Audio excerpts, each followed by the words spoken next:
Bonjour, je suis ravie de vous retrouver pour le tirage des énergies de la nouvelle lune du 13 janvier 2021. Donc première lune de cette nouvelle année, donc une nouvelle lune particulière parce que là je trouve que c'est encore peut-être plus pertinent de poser ces nouvelles intentions, ces nouvelles résolutions. Hein, c'est toujours un moment favorable pour commencer soit de nouveaux projets ou de nouvelles habitudes de vie. Et justement, cette nouvelle lune aura lieu dans le signe du Capricorne. Votre dur labeur porte ses fruits.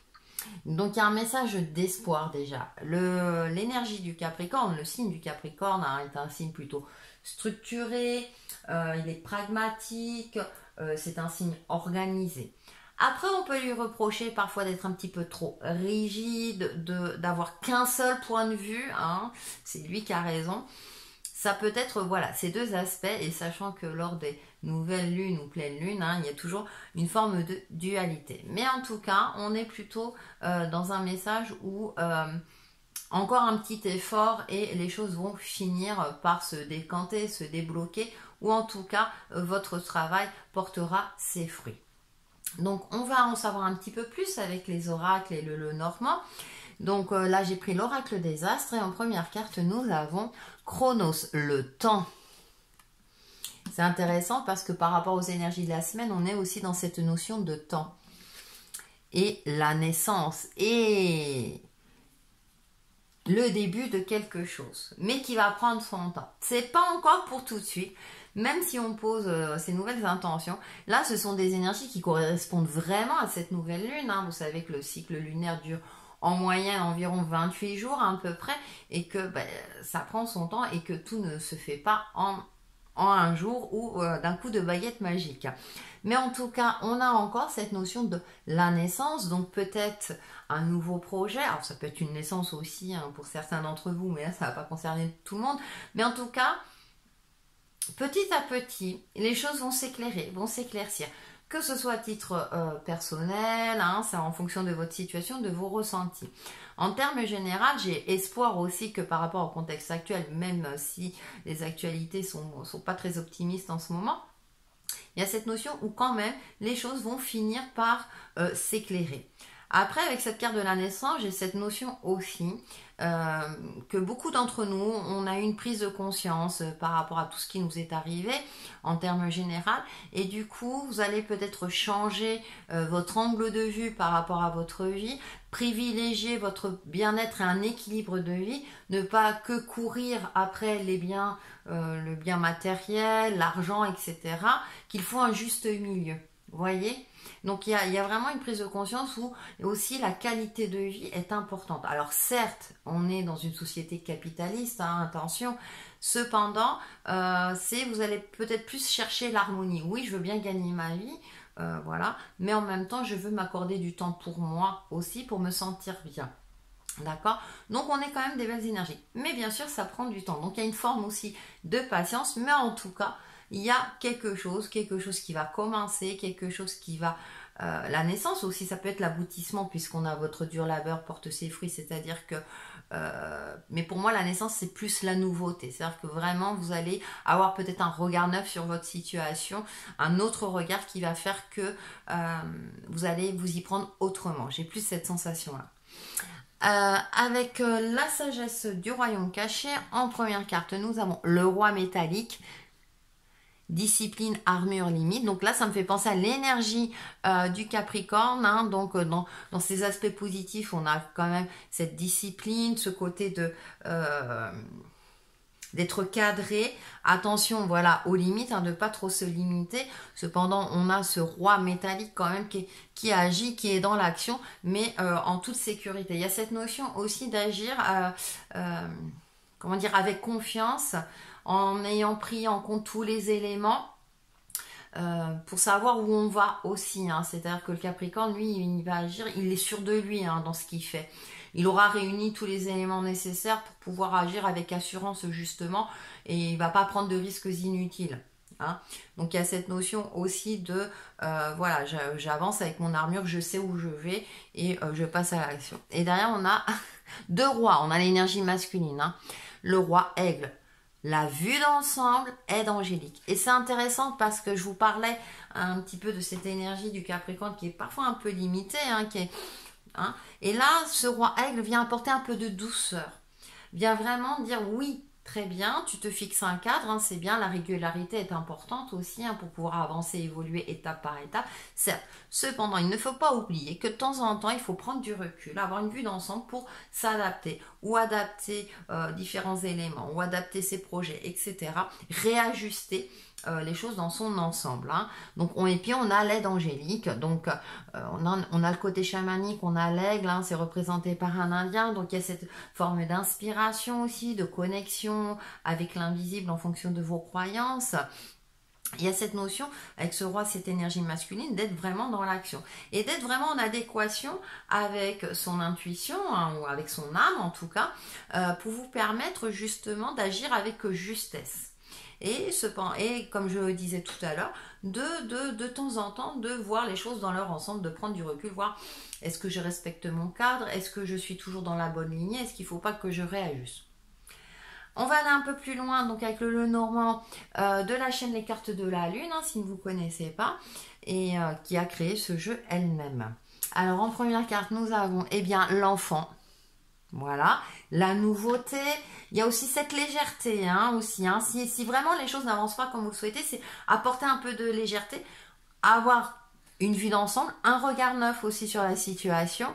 Et on a l'hélice, symbole de la royauté. On a cette pureté, cette blancheur qui ressort, vous voyez, quelque chose de beaucoup plus lumineux, mais vraiment peut-être retrouver sa lumière intérieure. Avec l'hélice aussi, pour moi, c'est symbole de retrouver un pouvoir sur sa vie, symbole de royauté. On a les deux rois, donc il y a cette notion d'agir en pleine conscience de ce que l'on fait, en prenant en compte toute notre expérience de vie et d'être actif, d'être acteur de notre vie. De ne plus se laisser malmener par les aléas extérieurs, même si c'est pas toujours évident, mais avec encore cette légèreté qui est représentée par l'enfant. Donc c'est super intéressant parce qu'on a cette harmonie, cet équilibre où il faut agir, etc. Bien sûr avec un certain cadre, certes, mais ne pas oublier d'apporter un petit peu de joie, de bonheur, de légèreté également. En carte centrale, nous avons la sagesse.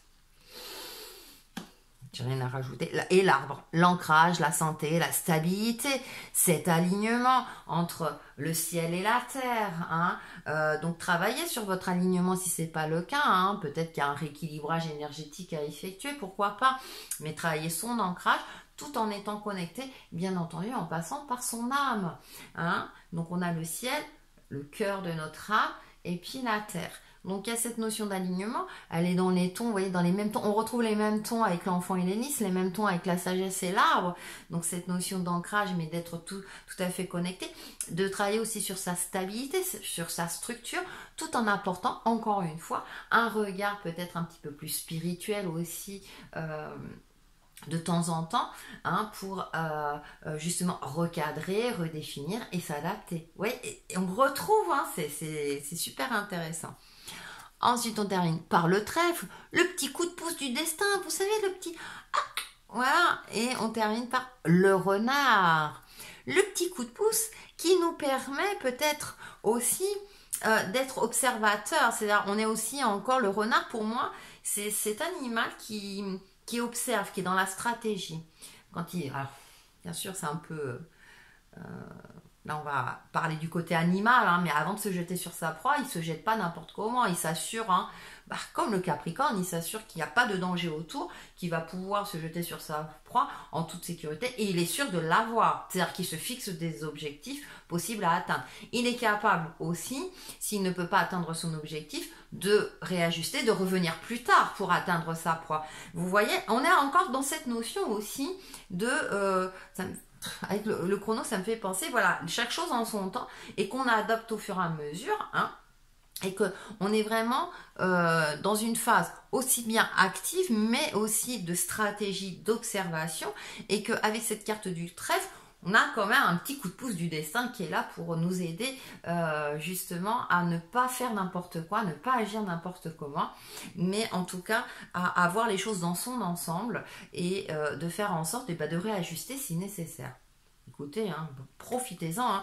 Posez bien vos nouvelles intentions parce que, comme je le disais tout à l'heure, c'est peut-être plus pertinent que la nouvelle année et notamment vos résolutions aussi et vos objectifs de vie. Qu'est-ce que vous voulez réaliser en cette année 2021? Allez au-delà, sachant que bon, vous aurez plusieurs cycles lunaires et c'est ça, heureusement, hein, c'est pas qu'une fois dans l'année. Profitez de ces moments-là, mais je trouve que, je sais pas, je sens que c'est une énergie particulièrement importante et que voilà, on va essayer de faire en sorte que cette année 2021 se passe le mieux possible. Pour faire la synthèse, j'ai pris une carte Les portes de l'intuition et nous avons la disponibilité avec une valise. Rendez-vous disponible au changement, un virage s'amorce. Il y a un virage, hein. Vous voyez, il y a quelque chose. Hein. Donc j'ai l'impression que effectivement, tenez-vous prêt. Je pense que cette structure qu'on vous demande, c'est peut-être une structure intérieure, c'est-à-dire être vraiment au clair avec vous-même. Parce que, et en plus, on a la naissance et on voit la cigogne qui voyage. Hein. Vous voyez, il y a de la nouveauté, il y a quelque chose qui fait que durant cette nouvelle lune, c'est les prémices de quelque chose, d'une nouveauté en tout cas pour moi, qui fait que on va retrouver espoir, en tout cas on va voir les choses d'une autre manière et ça va nous permettre enfin d'avancer et d'évoluer ou voire de débloquer certaines situations. Pour terminer, une petite carte de l'oracle des couleurs et nous avons argent. Argent. Ma lumière intérieure m'accompagne et me guide à chaque instant. Et oui, soyez connectés à votre lumière intérieure parce qu'elle elle vous permet d'avancer avec justesse justement. Et peut-être que voilà, peut-être que là vous aurez des messages assez comment dire, importants durant cette nouvelle lune pour amorcer ce changement avec sérénité. Donc voilà pour les énergies de la nouvelle lune du 13 janvier prochain. Et on se retrouve très très vite sur ma chaîne Textile et Chemin de Vie. Bye bye!